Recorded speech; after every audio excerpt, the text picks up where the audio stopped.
इसको अगर 100 दफा कोई शख्स पढ़ ले, अच्छा। ला हौला वला कुव्वता इल्ला बिल्लाह, सही सही। लेकिन पढ़ना कैसे है?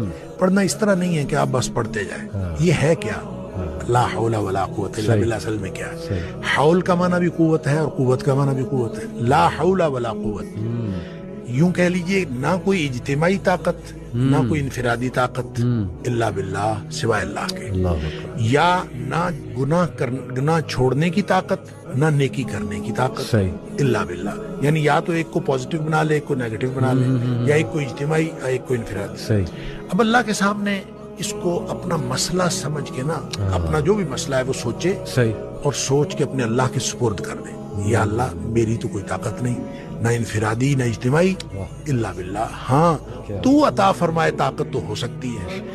यूं मैं इसको कहता हूं, ये बेबसी का कलमा है। बेबस आदमी अपने अल्लाह के